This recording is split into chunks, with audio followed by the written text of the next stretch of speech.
Salut tout le monde, on se retrouve pour le tout premier épisode de l'après-ski, la toute première chaîne YouTube entièrement dédiée à l'actualité des sports d'hiver.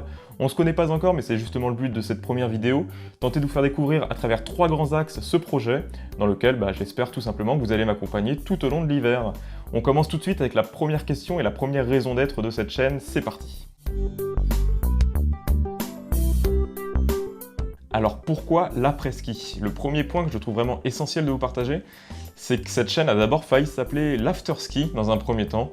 Mais bon, on est en France, on parle français, comme aurait pu dire un certain monsieur Chabal. Donc l'après-ski. L'après-ski, qu'est-ce que c'est? Ça peut désigner plusieurs choses. C'est d'abord la chaussure ultra confortable qu'on porte après avoir skié, bien sûr, mais c'est aussi toutes les petites activités sociales qui suivent le ski, qui vont permettre de débriefer la journée sur les pistes, comme autour d'une bière ou autour d'une raclette, par exemple. Donc cette chaîne, c'est un peu le condensé de tout ça.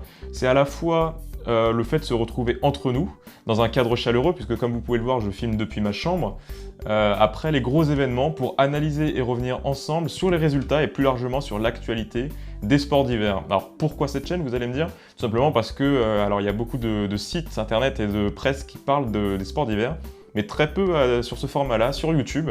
Donc voilà, j'ai décidé de créer cette chaîne parce que c'était je pense être un petit peu le premier dans ce style-là, à parler directement face caméra avec vous de l'actualité des sports d'hiver, qui est, je pense, notre passion à tous. Donc voilà, vous avez maintenant l'explication du nom, mais également du but de cette chaîne.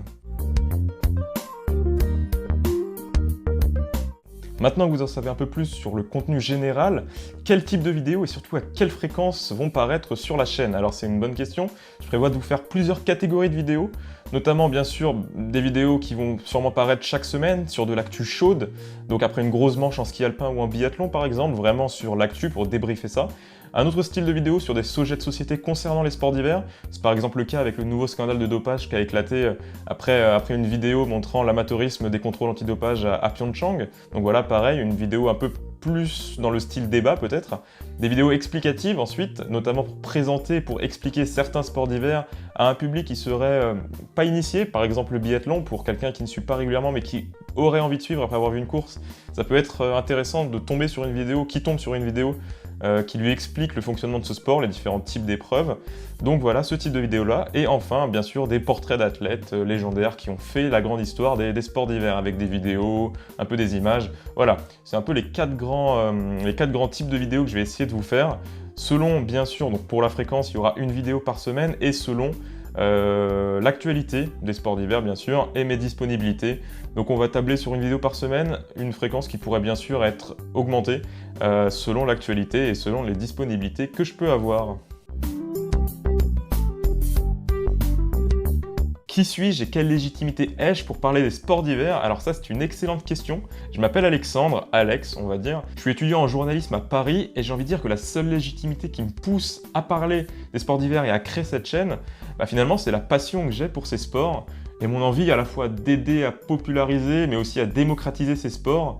À mon humble niveau, bien sûr, on va remettre les choses en contexte, mais aussi et surtout de les rendre accessibles et compréhensibles à un très large public, donc en l'occurrence vous, et ce, quel que soit votre niveau de connaissance. C'est-à-dire que si jamais vous êtes des non-initiés qui regardez ma chaîne, je serais extrêmement content de vous faire comprendre et de vous faire connaître, faire découvrir ces sports. Si en revanche vous avez un certain niveau de connaissance, alors là ce sera également un autre plaisir que de discuter avec vous sur l'actualité, sur la technique, voilà, des domaines, comme je vous l'ai dit, moi je viens de Paris, donc il n'y a pas trop de montagnes autour, j'ai de la famille dans les Alpes, donc je skie assez régulièrement depuis que je suis petit, j'ai 3 étoiles, ça s'arrête là. Et du coup, sur la technique, un domaine que j'avoue je ne connais pas forcément bien, mais sur lequel je vais essayer de me cultiver, ce serait très intéressant de parler avec vous. Donc voilà, selon votre niveau de connaissance, je vais essayer de faire un contenu assez homogène, mais qui sera disponible et accessible à n'importe qui sur la chaîne.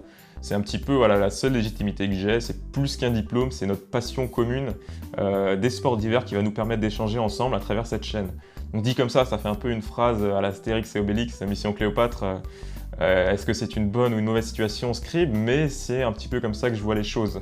Concernant YouTube, j'ai déjà créé une chaîne, cofondé une chaîne sur le tennis qui s'appelle Game Set & Talk, que vous connaissez peut-être, je vous mettrai le lien dans la description. On est 7 maintenant, on a dépassé 1600 abonnés, donc je connais plus ou moins comment faire une vidéo face caméra comme ça, de quoi parler, quels sont les sujets qui peuvent être intéressants. Mais bien sûr, le sujet est totalement différent et je vais essayer de faire que mes connaissances en sport d'hiver soit suffisante pour, comme je vous le disais encore, n'importe quel niveau de connaissance, que vous soyez des non-initiés à ces sports ou au contraire des professionnels, parce que j'espère que des professionnels regarderont cette chaîne un jour. Voilà, c'était pour répondre à cette petite question qui était totalement légitime. Du coup, je vous dis rendez-vous à très très bientôt. N'hésitez pas à vous abonner à la Presqu'île, que ce soit sur YouTube, sur Twitter, et à liker la page Facebook. Étant donné que c'est les débuts, ce serait vraiment très très gentil de votre part et ça m'aiderait énormément à me faire connaître. De la même manière, n'hésitez pas à relayer cette vidéo autour de vous, à mettre un pouce bleu si elle vous a plu, à commenter la vidéo bien sûr, n'hésitez pas, ça c'est vraiment, ça va être l'élément fondateur de la chaîne. Je vais lire vos commentaires, je vais y répondre en vidéo, c'est un échange, donc n'hésitez vraiment pas à commenter si ça vous a plu bien sûr, si le projet vous plaît. Et quant à moi, je vous donne rendez-vous très très prochainement pour une saison qui s'annonce palpitante avec des vidéos qui vont sortir. Là, j'ai déjà une autre vidéo qui va sortir dans 3 jours sur les attentes, que ce soit en ski alpin ou en biathlon, puisque vous savez que la saison de ski alpin commence dans quelques jours maintenant. Donc les attentes voilà, à venir pour cette saison, que ce soit pour certains athlètes français ou pas, ce qui va un petit peu nous intéresser tout au long de cette saison. Donc on se dit rendez-vous très très bientôt et comme je vous disais, n'hésitez pas à partager cette vidéo autour de vous. Ciao tout le monde, salut!